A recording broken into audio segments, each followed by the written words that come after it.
talk to me a bit about your strategy during the pandemic and how it's kind of evolved up to this point? We actually did not have to change very much. We were already pandemic ready because it's our core business model.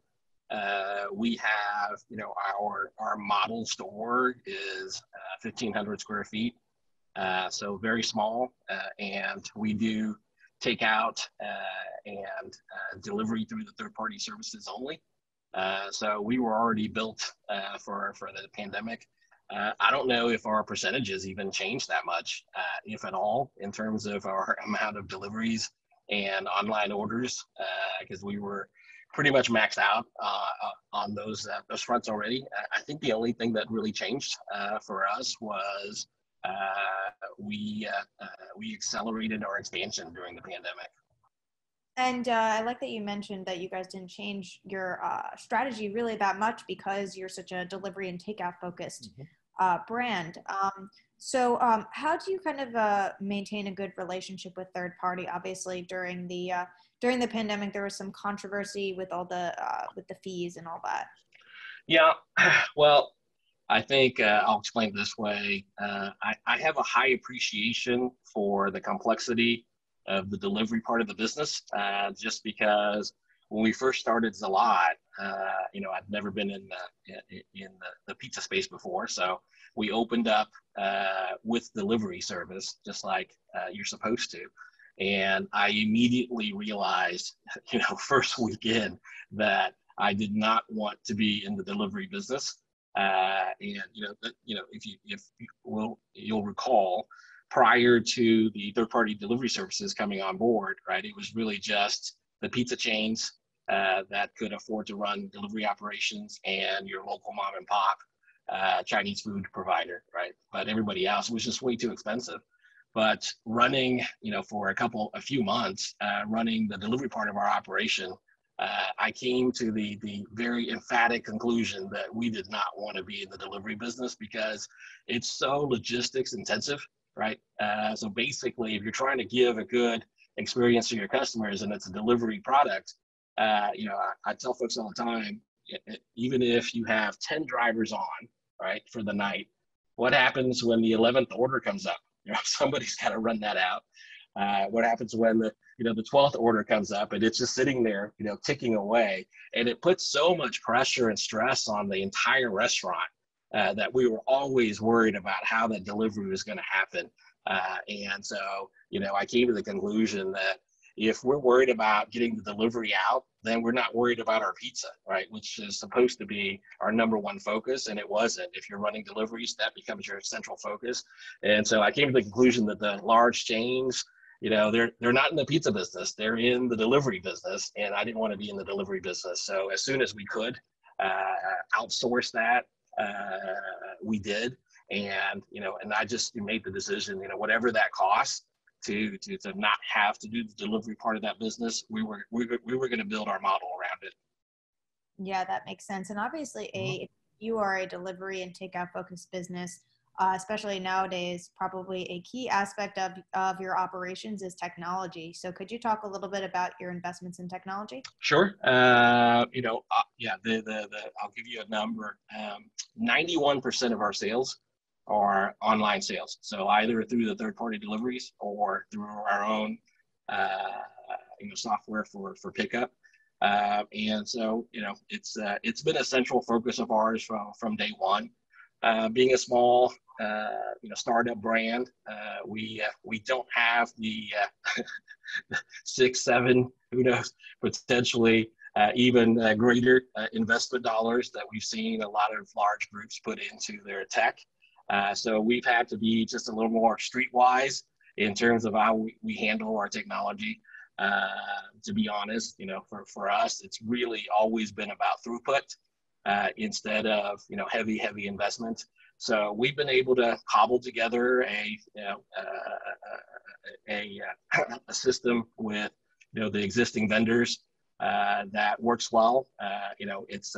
When we have more to invest there, we would love to make it more spectacular in terms of upselling and things like that. But in terms of, being able to have a easy ordering experience and doing the volume that we do at our stores, consistency, uptime, and just making sure that it works is our number one item in terms of priority. And so we've done a lot of research, and we pay a lot of attention to functionality and speed and load, just because early on we found that our volume kind of overloaded some of the people systems that weren't prepared for it. So we just have to be careful with that. Yeah, for sure. So, I mean, moving toward just like the brand in general, what do you think makes Zalat stand out from other up and coming pizza chains? I think I'll answer it this way. The easy answer is it's the quality of our pizza that makes us stand out. But I think the more important answer internally for us is how we get there. As I was crafting the business model and spending time, prior to opening the first pizza shop, I really thought about having had at that point, 2 years in the business under my belt with my first concept, a Vietnamese pho concept. I had the realization that, if you look at the chains and multi-units, there are sacrifices that everybody makes for the sake of consistency, because that's the number one thing everybody always looks for in a chain, right? And it's, whether you're providing a very good, high quality, mediocre product or a low quality, mediocre product, it's the consistency that drives the brands, right? Because the customers know what to expect in a multi-unit operation.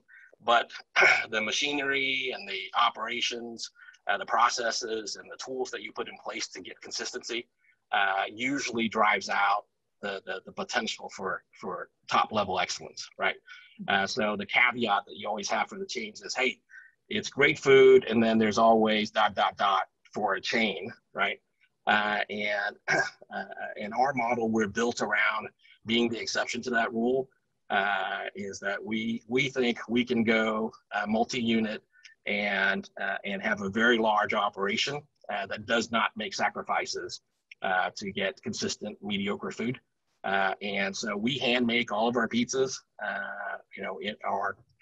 At our highest level shop, we sell over 1,000 handmade pizzas on a Saturday, and that's deck ovens, hand cooked, hand thrown all the way through. But with that kind of volume and it being multi-unit and being handmade, there's only one way to ensure consistency for a brand, and that's relying on your people.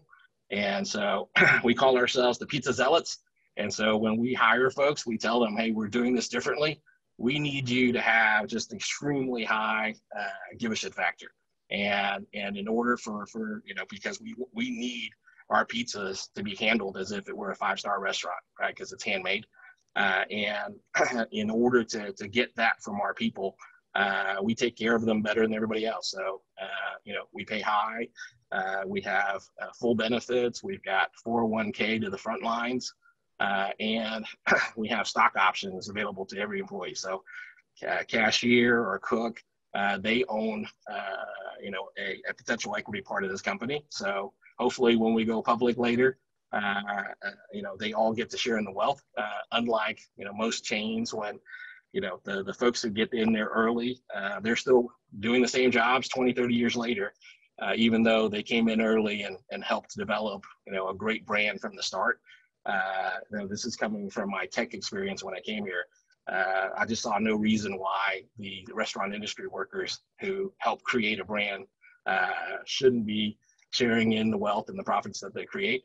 So they all have a piece of the action. And what drives our leadership team is the potential of having these early cooks and cashiers potentially be millionaires later. So that's what drives us. Yeah, for sure. And it definitely seems like the key difference between maybe you guys and a typical pizza chain is that you emphasize the skill in making the pizza. and kind of having the passion for that, and keeping up that quality. So, as you know, obviously you guys have big plans in mind. You mentioned going public, and I'm sure you have plans to expand further. So what are the challenges for as to keep up the quality of your food as you expand, and how do you approach that? I think it just has to be focused, right? It's so easy to start thinking about all the other things involved in the operation.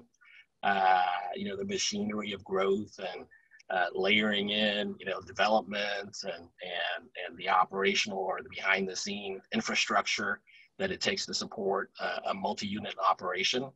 That it becomes very easy to forget the number one thing that you can never forget as a group, right?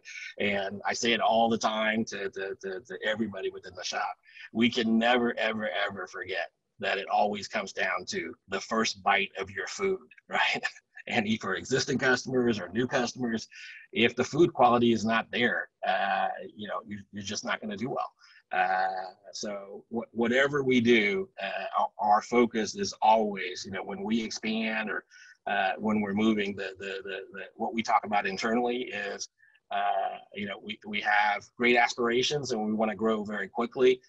But our limiter is not a timeline that's controlled by, private equity firms in terms of when they want to exit or any other timeline. It's just our own internal timeline, and it's bound by the limits of our ability to replicate our food quality.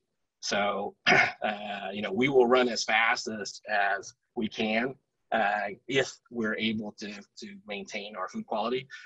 But the moment that we think that that's ever at risk, we'll pump the brakes and slow it down and make sure that we firmed up. Mm-hmm.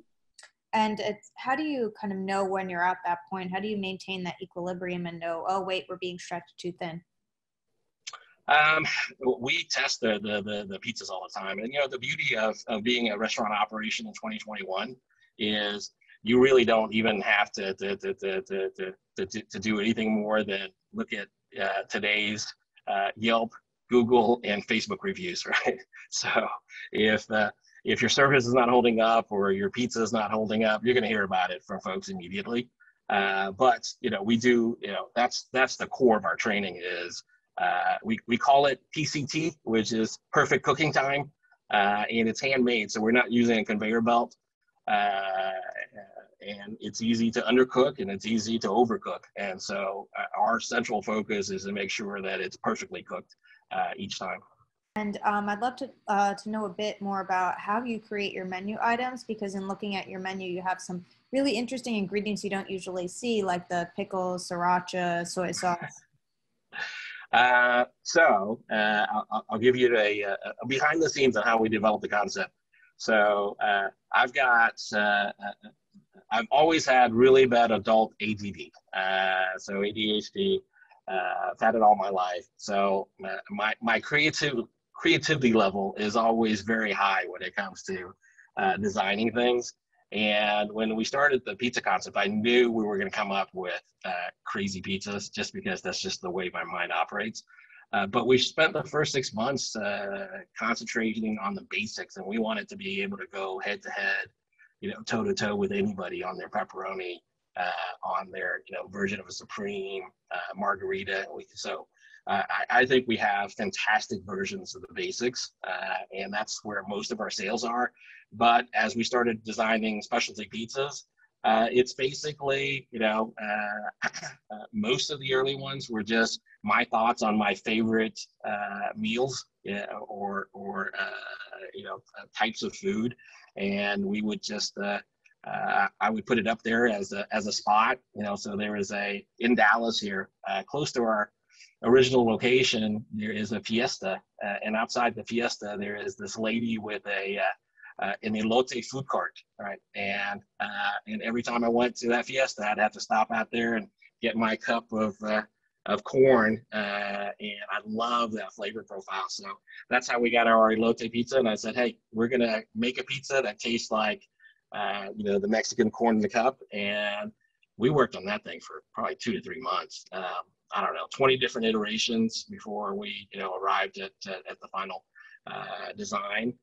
But most of the pizzas were just, hey, what's a great tasting meal, and would that work well on a pizza? And we would just team work away at it. We make the menu, give several shots at it, and then leave it alone, and then just hand the recipe to the staff and just say, hey, whoever wants to work on it and kick it up a notch or two, let's just keep on working until we get it to where everybody thinks that it should be on the menu. But, I'm Vietnamese and I love pho, so we had to make a pho one. So our pho pizza is delicious. That's probably one of our best pizzas. And, one of our central philosophies in terms of the specialty pizzas is, and it's this way overall, we didn't want to do things for marketing purposes, and so many of the groups, right? The designs of their food comes out of marketing, the marketing department, right? And it's just what they think. I think it's with across industries, right? Marketing comes up with what people will buy, and then you build it. But I've never thought that was the right way to do things. The food should come from the kitchen and not from the marketing team. And so for us, just knowing, just thinking through how I order pizzas from most people, which is I order my, I just build my own, just because all of the things that they advertise never taste good. And it was just designed, to get your attention. And so my basic philosophy was, if we put a specialty pizza on our menu that isn't good, people aren't going to trust our designs, and they're going to go and build their own pizzas. So, less than 2% of our pizzas are build your own. So we've been very successful with this philosophy of never putting anything on there unless it's spectacular. So we have one that tastes like a loaded baked potato that, that's very popular. The new Nashville hot chicken. I've been very surprised. It's such a unique pizza, but we're selling the heck out of that thing without much advertising behind it. It's just delicious. So.